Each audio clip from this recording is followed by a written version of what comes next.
Bueno, me presento, soy José Vivaeza, yo soy psicólogo y consultor de familia y crianza, ¿de acuerdo?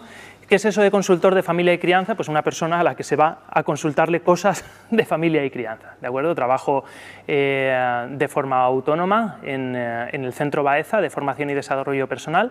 Es un centro de reciente creación, no tan reciente porque lleva un año, aquí en Elche, y estoy especializado sobre todo en procesos de crianza, sobre todo, tanto a nivel de bebés, como ya niños pequeños, incluso preadolescentes, adolescentes, ¿vale? Y ahí para arriba, ¿vale? Llevo trabajando muchísimo en temas de psicoterapia, ¿vale? Pero desde siempre yo me he orientado mucho hacia el trabajo, entre comillas, con personas sanas y actualmente estoy desarrollando sobre todo mucho este tipo de comportamientos y este tipo de procesos de aprendizaje, de funcionamiento con personas sanas, por decirlo de alguna forma. ¿De acuerdo?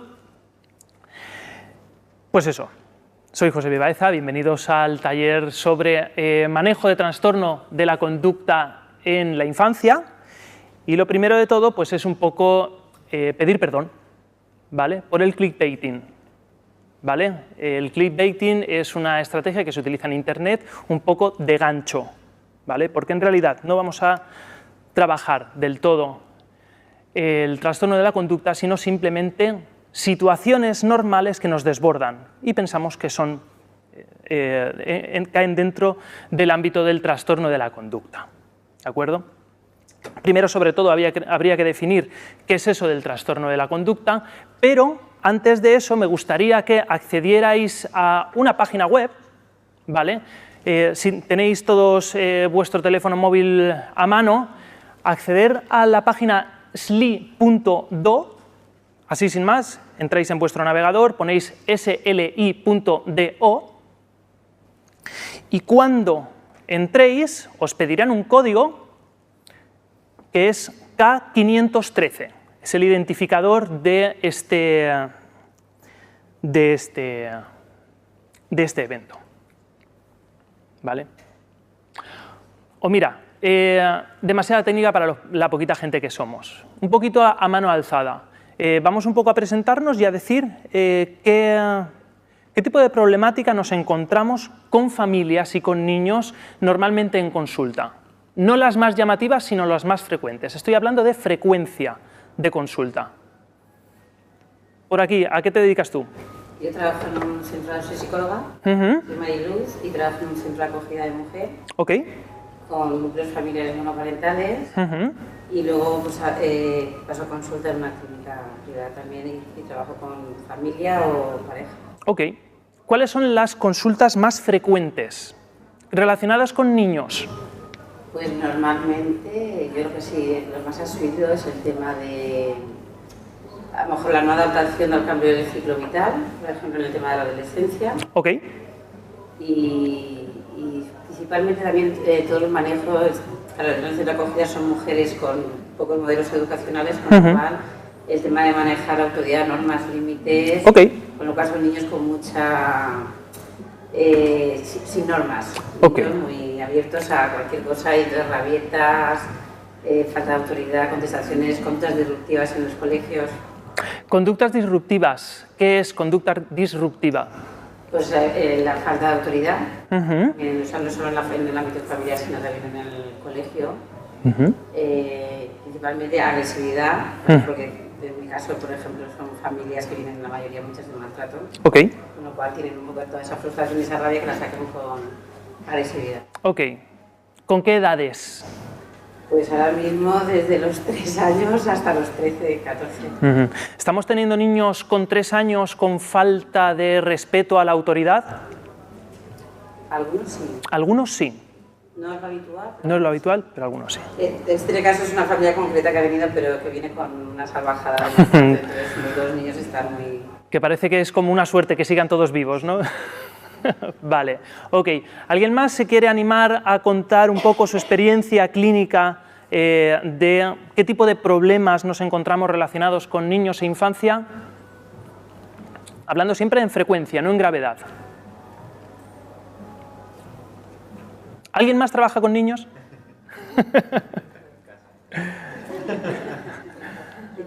Aunque sean vuestros, ¿no? En ocasiones, mi principal campo de juego es casa. Y ahí es donde suelo poner en práctica muchas de las cosas que sé. ¿Vale? ¿Alguien? Yo creo que nos impresiona. A ver. Yo creo que nos impresiona un poco a la gente más joven. Bueno, también seguro que impresiona a los poco más mayores. Nos impresionará a todos que gente, sobre todo chicas muy jovencitas, presenten algún acto autolesivo. Ok. Que con las autolesiones pues no sabemos muy bien si buscan en ese momento o qué hay detrás. Y luego también, ya como un poco interés personal, es un poco el proceso de diferenciación de un adolescente o de cada vez más pronto, depende de la dinámica familiar cuando se tenga que dar, de un hijo de sus padres, ¿no? Un poco el proceso de diferenciación que tiene que sufrir la familia. Ok. Vale, si te he entendido bien, sobre todo ese proceso en el cual el adolescente se tiene que despegar de los padres. Claro, sí. ¿Dónde estamos teniendo el problema? ¿Adolescentes que no se quieren despegar de sus padres o padres que no se quieren despegar del adolescente? Yo creo que en la segunda opción. Padres, no sé. Me vais pillando, ¿eh? Ok. Vale, vamos a trabajar hoy poquito con tema de adolescentes, ¿vale? Nos vamos sobre todo a más bien primera infancia hasta los 6 años, es donde nos vamos a mover, sobre todo en todo lo que vamos a decir, ¿vale? Más cosas, incluso poder tirar de experiencia personal, que son las cosas que en un momento dado más nos van a desbordar. Recordar que a última hora le he cambiado el título a la charla y es situaciones normales que nos desbordan a nivel personal y a nivel profesional. ¿Miedos? ¿De qué tipo? De todo. De todo. La etapa de miedos, que no sabes hasta qué punto sus preocupaciones son, justo lo que has dicho, una conducta normal o una ya que dices, uy, esto... ¿Qué separa lo que es normal de lo que no? Es que si la preocupación, pero claro, en esa edad, Claro. a lo mejor es... ¿Quién define lo que es normal o lo que no? ¿Se define de forma estadística lo que es normal y lo que no? Bueno, no lo sé, ¿eh? Veremos que en algunos casos la normalidad se define de forma estadística y así nos va. ¿De acuerdo? Más cosas a lo mejor que queráis reflejar porque en vuestra experiencia clínica, en vuestra experiencia profesional, se os plantean temas habitualmente en el que de forma profesional vosotros sabéis que no hay ningún problema, pero la persona que os hace la consulta se merece una respuesta. ¿Qué cosas? No sé si habéis comentado, pero no sé si habéis hablado del tema de las nuevas tecnologías. No hemos empezado. Dibujos, televisión. Ok. Que muchas veces te preguntan cuánto tiempo tienen que verlo. Es bueno que al final los libros, en lugar de ser libros de papel, sea todo tableta. ¿Qué respuesta le dais?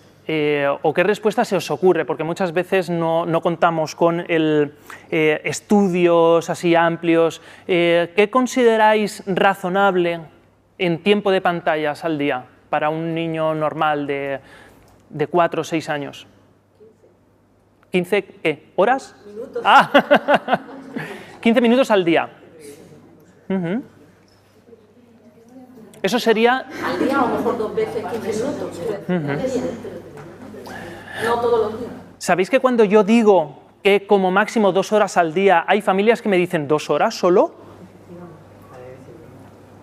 Como sorpresa de decir, 2 horas, pues no sé si voy a conseguir reducir hasta 2 horas la cantidad de pantallas al día. 2 horas es una barbaridad, yo no sé, yo no tengo 2 horas al día para gastar en pantallas que no fueran el trabajo. Pero el tema del móvil, efectivamente, ¿no? Algo trabajaremos de forma un poco tangencial en el tema con el tema de pantallas, ¿vale? Porque el tema de pantallas está relacionado con problemas secundarios, ¿vale? Celos. Se ve mucho. Sobre todo cuando la gente dice el tema de cuánto es un celo normal, por decirlo de alguna manera, y ya cuando a lo mejor hay conductas que el hermano ya tiende a agresividad o a sobreculpar siempre al hermano y están siempre un poco que no pueden. un caso que se ha repetido mucho y es el tema de hermanos que dicen que bien estamos antes de que llegara, ¿no? Sí, ¿no? Como si no estuviera en casa y constantemente también. Claro, la ausencia de personas implica que no hay conflicto, ¿vale? El conflicto es un rozamiento entre dos figuras. Cuando solo hay una figura no hay conflicto, como mucho entre los padres y el niño, ¿no? Pero mucho menos, hay mucho menos conflicto. Vamos a ver qué dice el DSM-5 con el tema de los trastornos de la conducta, ¿no? Hay cuatro grandes trastornos de la conducta. Por un lado tenemos el trastorno de déficit de atención con hiperactividad, que tiene un grave problema de definición y diagnóstico, ¿vale? Ahora luego lo veremos por qué. El trastorno negativista desafiante, relacionado con el tema de los celos, excluye a los hermanos. Y eso lo dice el DSM-5. ¿Vale?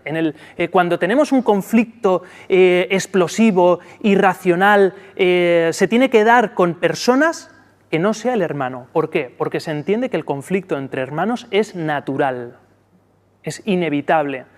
Ahí, como padres, como educadores, como agentes de salud, como mucho podemos educar para que no exista una escalada de violencia como muy brutal que acabe con un niño saliendo por una ventana.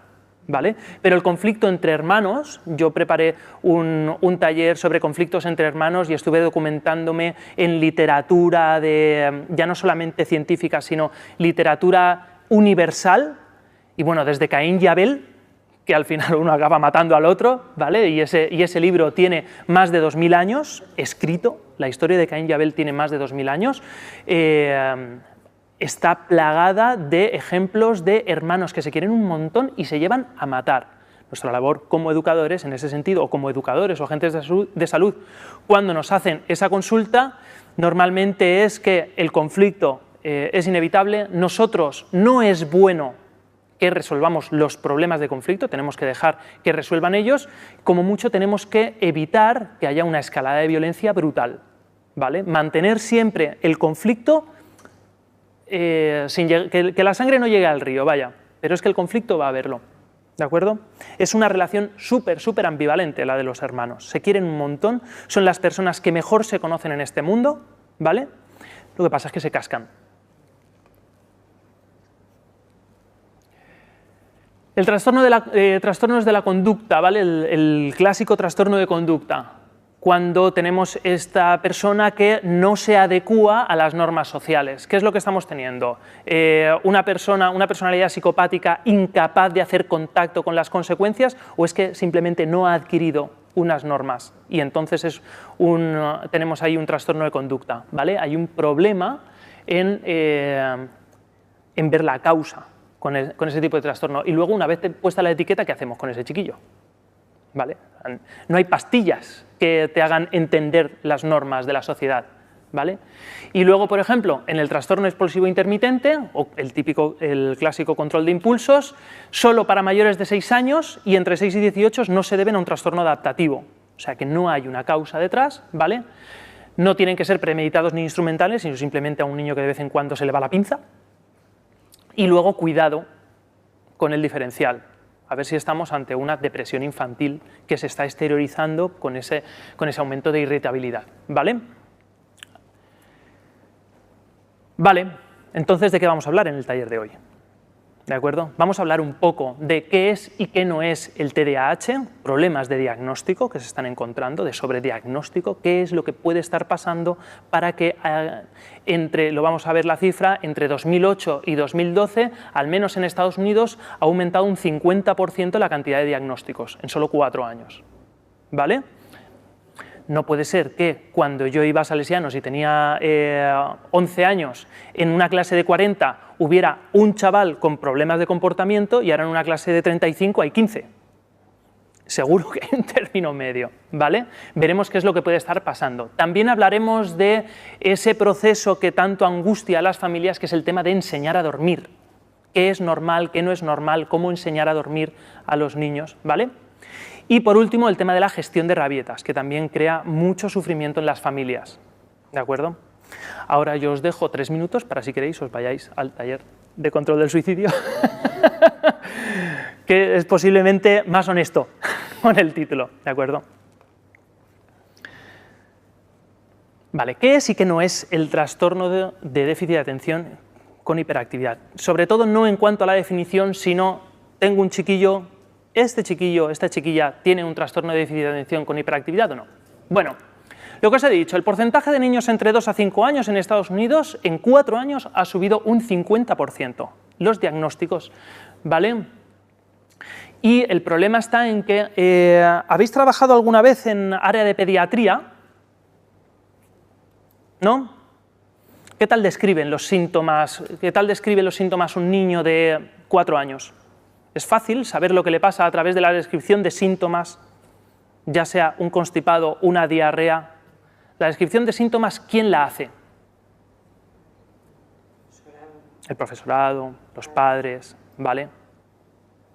Y si ese informante está hasta las narices del niño, ¿va a hablar bien o va a hablar mal del niño?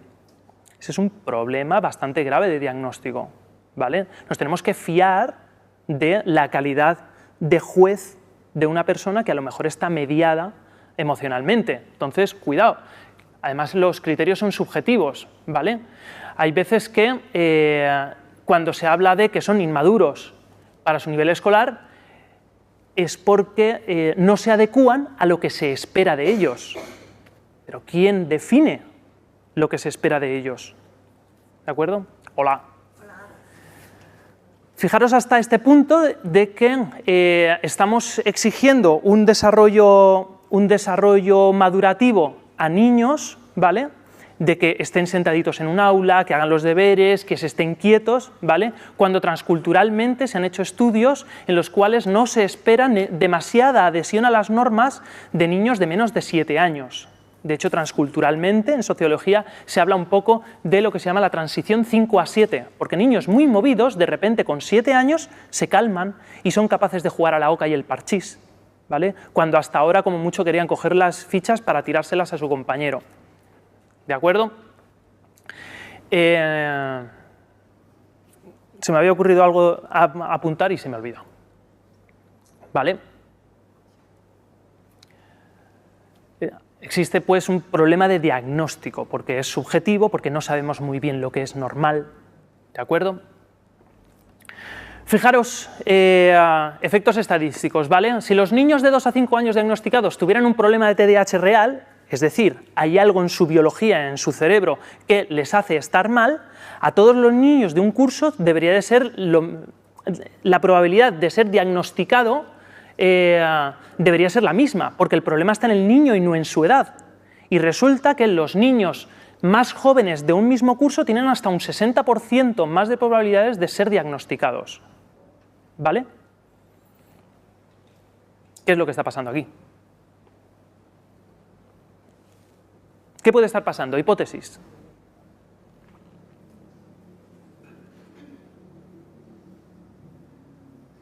Nos podemos equivocar, ¿eh? Estamos aquí, esto es un congreso científico y el método científico se basa en contraste de hipótesis. No hace falta, esto no es una clase, esto no es un examen, no hace falta dar la respuesta correcta. ¿Qué puede estar pasando? Tema de madurez. ¿Qué más puede estar pasando? Para que de repente los niños pequeñitos, los nacidos en diciembre, tengan un 60% más de probabilidades de ser diagnosticados de TDAH que un niño nacido en enero.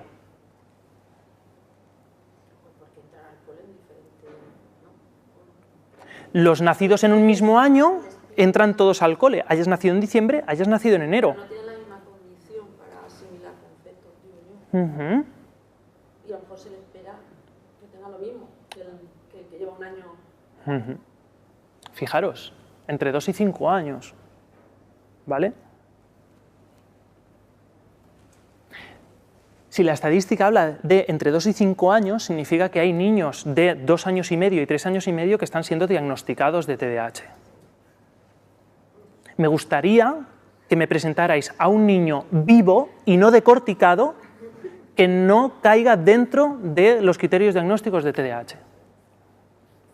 Es como el meme este, ¿dónde están los niños esos que no los veo? ¿Vale?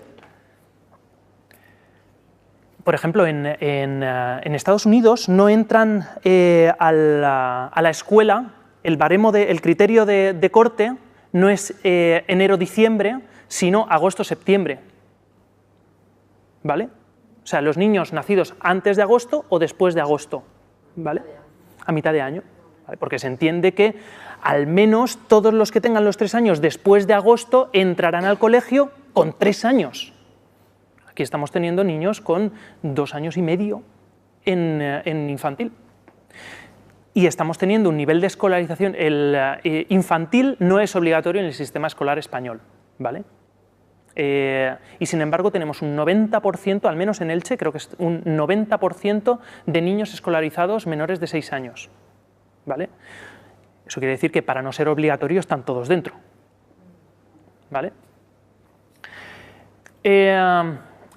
Este hecho, y esto es escalofriante, este hecho hace que al menos un 20% de todos los escolares estén mal diagnosticados, ¿vale? Al menos en Estados Unidos, ¿vale? Estoy hablando siempre de estudios en Estados Unidos con, pues eso, con poblaciones gigantescas, ¿vale? Con estos estudios.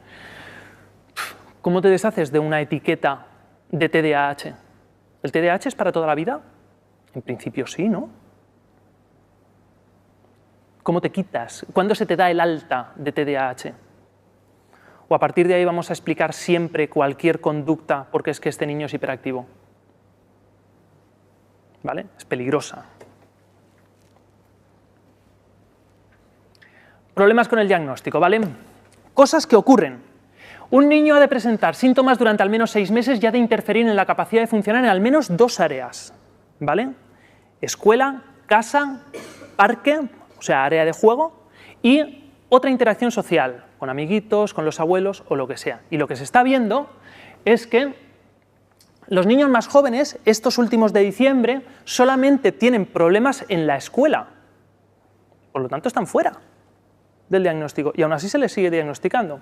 Y luego, como estamos hablando siempre de lo que se espera para su edad, ¿quién ha definido lo que es normal para su edad? ¿Vale? Yo siempre pongo aquí el mismo ejemplo, ¿vale? Y es un ejemplo personal. Cuando yo iba a P5, con 5 años, a mi madre la llaman las Carmelitas, yo iba a Carmelitas en ese periodo de preescolar, la llaman diciendo que es que yo soy un niño muy mentiroso porque es que yo voy diciendo por ahí que yo sé leer. Y efectivamente, yo sabía leer.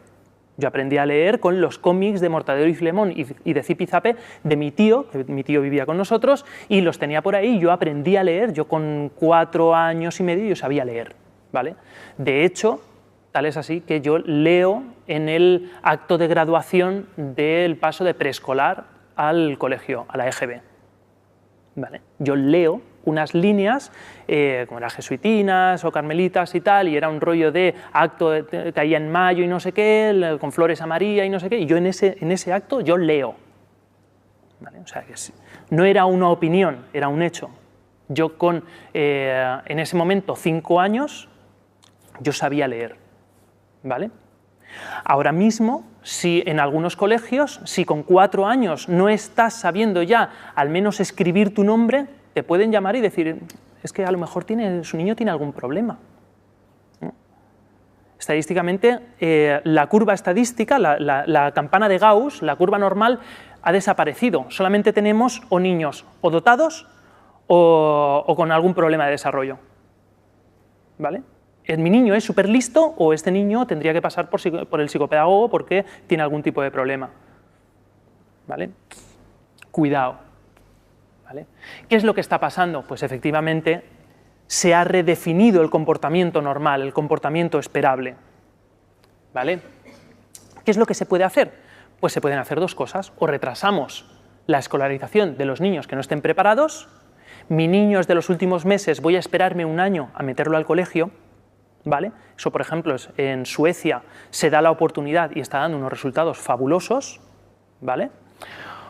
O vamos a reajustar las expectativas, ¿vale?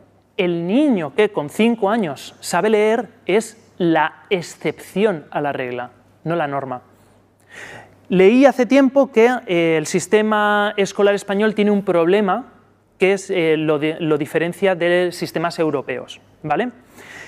Cuando se crea el sistema educativo en Alemania, se crea a partir del kindergarten, ¿vale? De la guardería, y se empiezan a definir objetivos desde abajo hasta arriba, pom, pom, pom, pom, pom, desde los 3 años hasta arriba, ton, ton, ton, ton, y se van metiendo contenidos según la edad.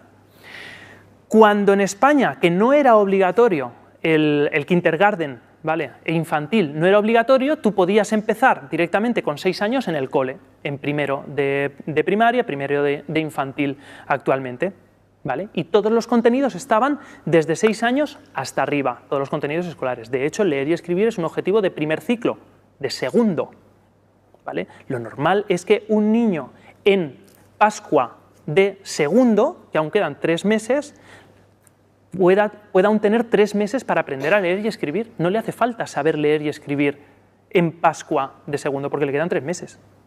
Y mi hermana aprendió a leer en unas Pascuas. O sea, en 15 días, nosotros estábamos en Madrid, venimos aquí a visitar a mis abuelos, mi hermana dice, yo quiero aprender a leer como el Tete. Y en esa semana y media, mi madre se pone y acaba las Pascuas aprendiendo a leer. ¿Qué es lo que había pasado? El cerebro estaba preparado para leer, ¿vale? Ya estaba todo montado.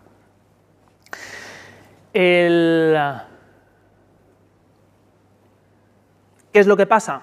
Que como el sistema educativo español se planteó desde 6 años para arriba y de repente ahora tenemos una necesidad social que es meter a los niños de 3 a 6, pero ahí no hay contenidos, empezaron a bajarse contenidos. ¿De acuerdo? Estén o no estén preparados los niños. Ese fue uno de los grandes problemas, ¿vale? Pero esto es algo que estuve leyendo como una posible explicación. Podría ser eso, o podría ser que el que diseñó el currículum ese día había bebido o algo, no lo sé. Hipótesis. Diagnósticos alternativos, cosas que no sé si se están teniendo en cuenta a la hora de decir este niño es hiperactivo. Puede haber un problema de tiroides que enmascare un problema de hiperactividad, ¿vale? Ansiedad y depresión infantil, ¿se está explorando? Yo lanzo preguntas, ¿eh? No estoy diciendo que no se esté haciendo, yo lanzo preguntas. ¿Se está investigando si hay algún problema de base de ansiedad o depresión? ¿Está habiendo traumas emocionales o problemas adaptativos? ¿Está habiendo intoxicación por plomo? Esto en Europa es muy complicado porque la normativa del plomo con el tema de pinturas y tal es muy restrictiva, pero en Estados Unidos, que es de donde sale este estudio, creo que el tema del plomo aún no está del todo claro, ¿vale? ¿Tiene crisis convulsivas? ¿Estamos delante de un niño con algún tipo de problema neuronal? ¿Estamos teniendo parasomnias? Se ha visto que niños que duermen poco, y yo conozco niños de 5 años que se acuestan a las 11 o más por la noche, aunque al día siguiente tengan clase, eso hace que tengan muy poquitas horas de sueño efectivo, ¿vale? O temas de terrores nocturnos o temas de sonambulismo, es decir, carencias de sueño o parasomnias. Se ha visto que cuando, por ejemplo, niños con apnea, ¿vale? Se le resuelve el problema de la apnea, el tema de la hiperactividad desaparece. ¿Eso se está explorando? De nuevo, pregunto. Y luego, problemas de memoria de trabajo. Yo conozco un caso de un niño con un problema de memoria de trabajo que se le hace una adaptación curricular no significativa en la cual, en vez de preguntarle, se le explica normal, ¿vale? El problema está en que a la hora de seguir órdenes o de adquirir conocimientos, como tiene un problema de memoria de trabajo, necesita trocear la información, o cuando se le dan 2 o 3 órdenes, de la primera se ha olvidado, ¿vale? Cuando se le hace una adaptación curricular no significativa, es decir, se le va a preguntar lo mismo, pero se le adecúa la pregunta, en vez de ponerle un chorizo así de problema, se le trocea la información para que primero resuelva una cosa, luego resuelva otra, el chaval está rindiendo al nivel normal de la clase. Pues al niño le han metido el metilfenidato después de de la adaptación curricular y después de estar rindiendo normal en clase. El colegio empeñado, y un niño que yo he trabajado con él, que puede estar sentado contigo, estoy hablando de un niño de 6, 7 años, no tiene más, ¿vale? estar hablando con él, te está hablando de algo, se pone a recortar o a pintar y está media hora recortando lo que sea, no tiene ningún problema de inatención ni de hipercinesia. Y el colegio, pum, pum, pum, este niño es que claro, es que no sé qué. ¿Vale? Pues al final, metilfenidato. Hay que medicarlo. ¿Para qué? Pues no lo sé, que me lo expliquen. ¿Vale? Yo creo que es para que se aquiete. La gente quiere que se aquiete. Claro. No tiene más interés.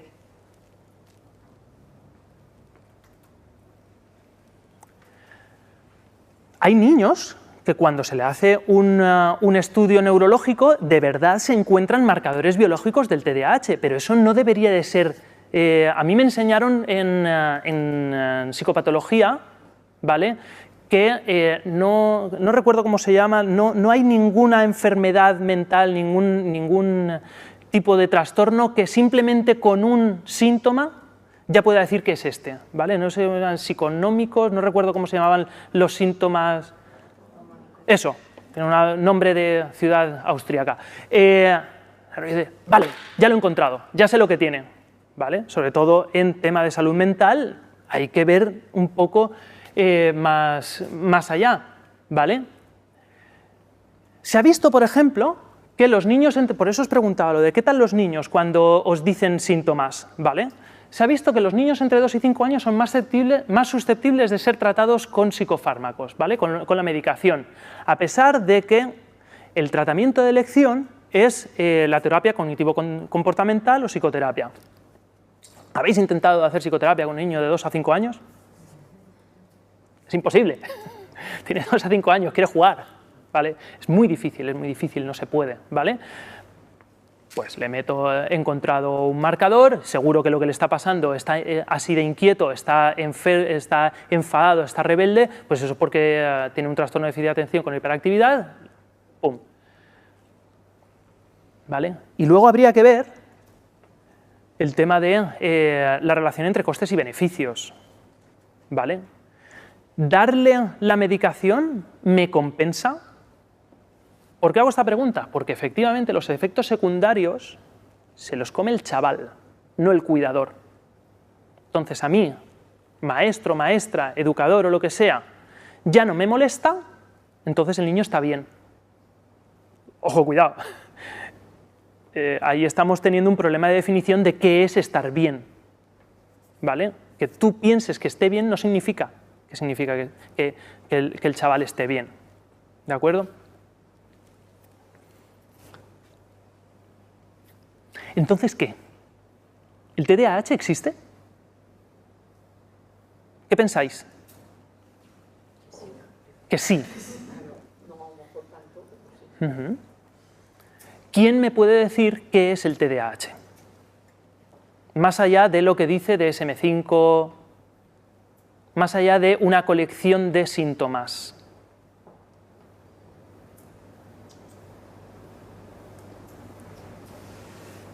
Yo creo que lo prudente, o sea, lo que tenemos que educarnos a hacer es no sobrediagnosticar ni infradiagnosticar, pero sí que creo que existe y sí que creo que se puede tratar, tanto con psicoterapia como con metilfenidato cuando haya que ponerlo. Okay. Porque sí que creo que es verdad que ese ejemplo del niño, ¿no?, que has dicho tú, que se está 30 minutos, 40 minutos contigo recortando, puede ser que en clase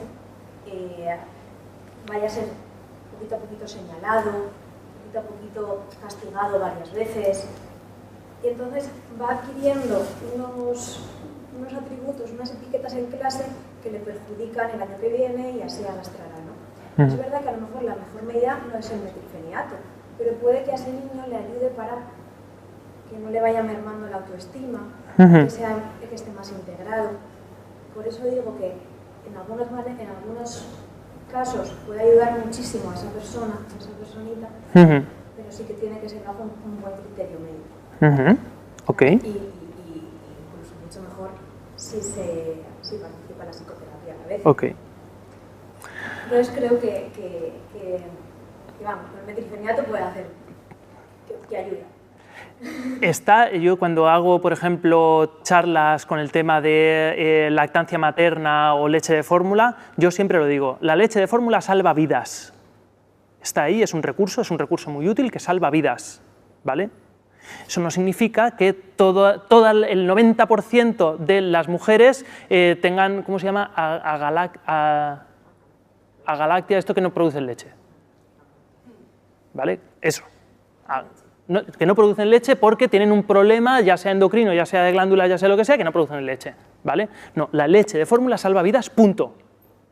Se acabó, sin lugar a dudas, ¿vale? El metilfenidato es un instrumento, es un recurso útil, ¿vale? Pero de la misma forma que yo no intentaría sacar un tornillo con una excavadora, ¿vale? Para eso tengo el destornillador. La excavadora sirve para otras cosas, pues el metilfenidato debería de servir para algo. ¿Hay alguien escéptica del TDAH? Tú.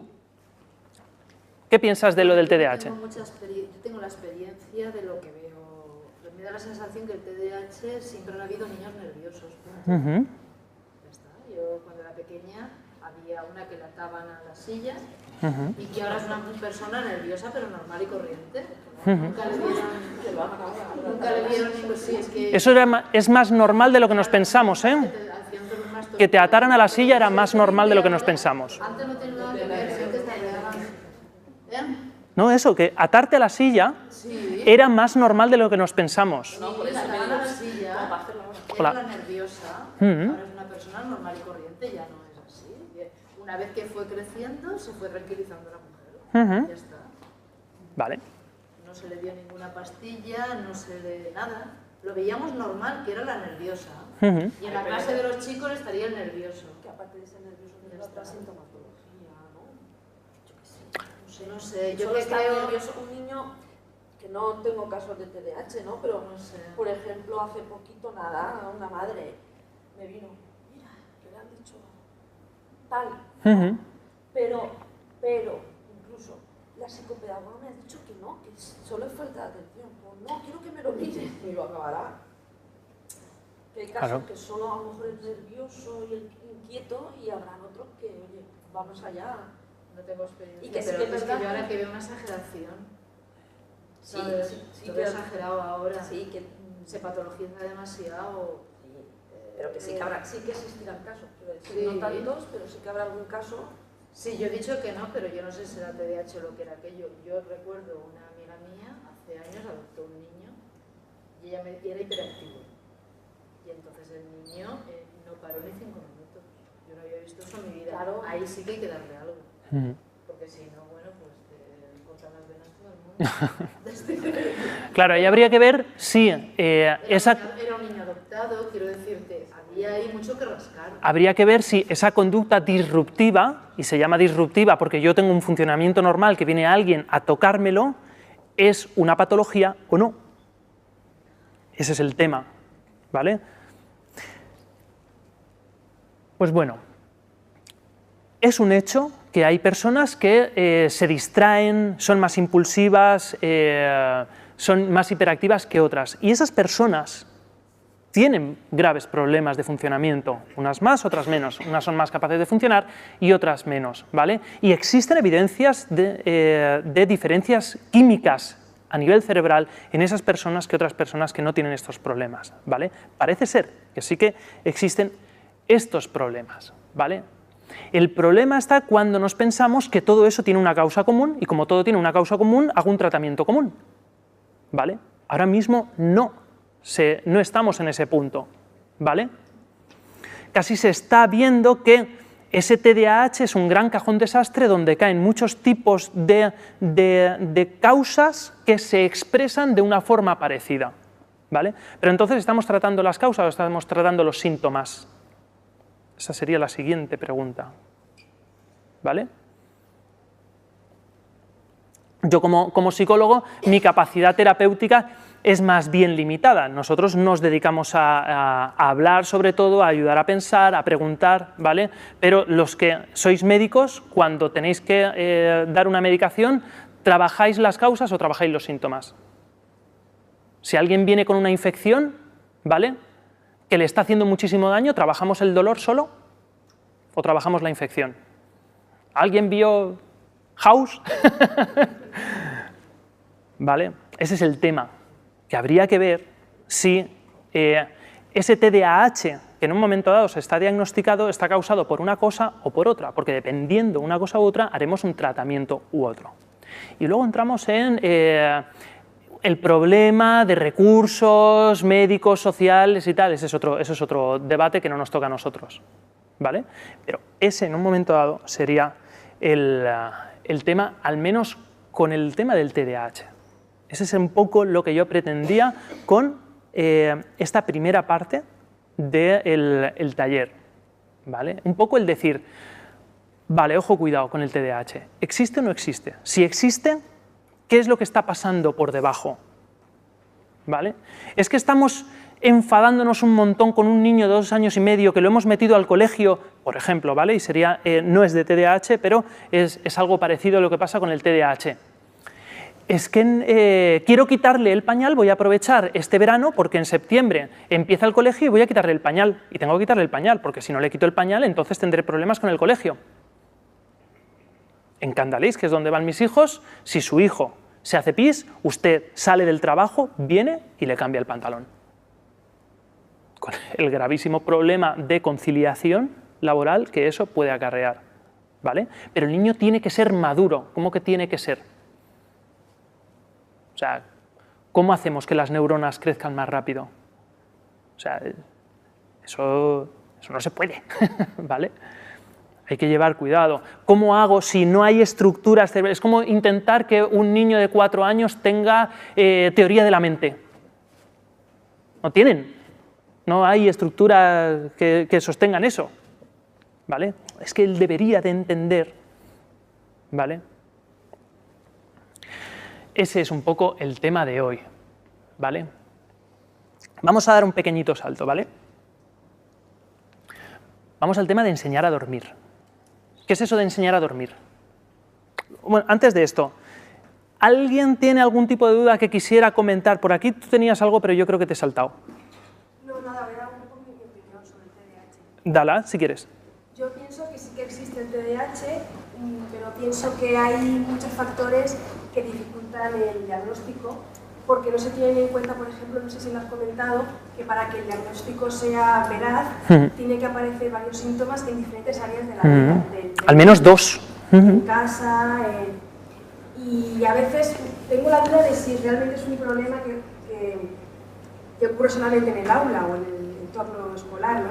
No sé si realmente el diagnóstico a veces es adecuado, imagino que sí, ¿no? Pero igual no se tienen claras las diferentes áreas, ¿no? Porque si un niño es hiperactivo, se supone que tiene que ser hiperactivo en más de una área. Claro, es un problema, debería de ser, por definición, un problema neurológico, ¿no? Claro. No es un problema de que este niño es hiperactivo porque es que resulta que su maestra es imbécil. No, o sea, eso cae fuera del diagnóstico de hiperactividad, ¿no? O sea, y luego también pienso que... Con mucho respeto para las maestras. Era un ejemplo. También pienso que a veces se intentan las escuelas homogeneizar a los alumnos. Entiendo que son aulas grandes, ¿no? Y el maestro o la maestra tiene que seguir una dinámica y que es complicado, ¿no? Y que no se atienden a las necesidades de los niños, ¿no? Que cada niño tiene un desarrollo madurativo diferente y unas necesidades y una forma de aprender que no todos los niños aprenden igual, ni se estimulan igual para aprender. Entonces, yo creo o no le interesan las mismas cosas. También hay un problema educativo a la hora de diversificar o a la hora de personalizar la enseñanza, ¿no? Por falta de recursos, no porque el maestro no quiera. Sí. Entonces yo creo que es un problema muy complejo y que la solución depende de muchas... Esto no puede depender solamente de los agentes de salud, porque es un problema que afecta a muchísimas áreas. Son muy importantes, agentes educativos. No sé si era Piaget el que decía, yo soy, para nombres y autores soy terrible, ¿vale? Quedaros con la frase, no con el autor. Decía que se espera de los niños que se comporten como el modelo de adulto. Ojo, cuidado, no como un adulto cualquiera, sino como el mejor de ellos. O sea, estamos pidiendo a los niños un comportamiento que muchos adultos no son capaces de alcanzar. El rollo este de compartir. Tienes que compartir. Oiga, tienes que compartir. ¿El qué? ¿Mi juguete se lo tengo que dar a ese? ¿Me dejas el coche? No, es que es distinto. Ah, perdón.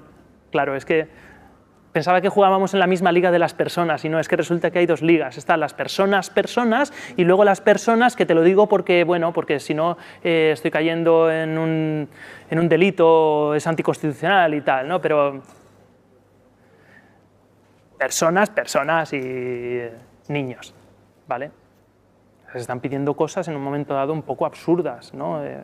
Luego lo veremos con el tema de rabietas, ¿no? Se les pide un autocontrol que muchos adultos no tienen, ¿vale? Yo creo que tiene mucha razón, que cada uno es como es individualizado y es muy difícil llevarlo en el cole, todo es generalizado, da igual. Lo que pasa es que sí que es verdad que parece ser que es otro tema que a veces me choca, que cuando hay un niño hiperactivo, un niño revoltoso, como llama la atención y molesta, pues se hace hincapié, pero ojo, como haya otro del otro extremo, ¿me entiendes? Eso es como que dices, uy, usted está, no, tiene problemas también. Sí. Y se le trata igual, se le pide lo mismo, no llores por eso no pasa nada, eso, no sé, es como que no está todo muy centrado. En un lado es muy generalizado. ¿Alguien de aquí ha adoptado o ha comprado alguna vez un perrito? Sí. Cuando vas a comprarte un perrito, adoptar, por Dios, no compréis, adoptar. ¿Qué es lo que se suele decir de cuando te asomas a ese cajón donde están todos los perritos? Que te compres, que cojas el más tranquilo, el que está ahí tirado y medio los ojos cerrados, ¿o cuál? ¿Cuál es el que te dicen que tienes que escoger siempre? Yo elegí el más tranquilo. Tú elegiste el más tranquilo. No lo sé. El que menos corría, ese digo para mí. Yo os digo lo que dicen los criadores, ¿vale? Coge siempre el más vivo, el más juguetón, porque ese es el sano. Eso es lo que te dicen. Cuando vas a escoger y tal, tienes que hacer como un proceso ahí casi eugenético de decir, vale, el perrito, la perrita más sana es la que está más viva, porque eso es lo que hacen los cachorros. Lo que hacen los cachorros es correr y saltar y morder a los hermanos, por cierto, ¿vale? De hecho, con perritos no lo sé, pero por ejemplo, con los hurones tienes que enseñar, y con los gatos tienes que enseñarle cuando se están pasando de mordida, chillándoles. Cuando te muerden, ¡ah! Y entonces el perrito, el gatito, el hurón aprende que ese juego, que esa intensidad es dolorosa y tienen un mecanismo para aprenderlo, ¿vale? De hecho, no se adoptan, no se compran perritos de menos de 3 meses porque no han aprendido a socializar, ¿vale? Ese proceso de estar en el cajón puteándose es un proceso normal y sano, ¿vale? Ese es el tema del TDAH. Yo también creo que el TDAH existe, ¿vale? Quizá el acento lo pongo en mucho cuidado con cómo lo estamos trabajando, ¿vale? Sobre todo no desde los agentes de salud, ¿vale? Sino más bien de los informantes, que efectivamente ahora se está patologizando todo. Lo que me molesta, lo que cae dentro de la normalidad, definiendo normalidad lo que me molesta o no, ¿vale? Por eso del peligro ese de definir la normalidad desde un proceso casi estadístico, ¿vale? Entonces es patológico. Cuando a lo mejor resulta que los niños de 5 años lo normal es que se pongan a trepar por las palmeras, porque somos simios superiores, primos hermanos de los chimpancés,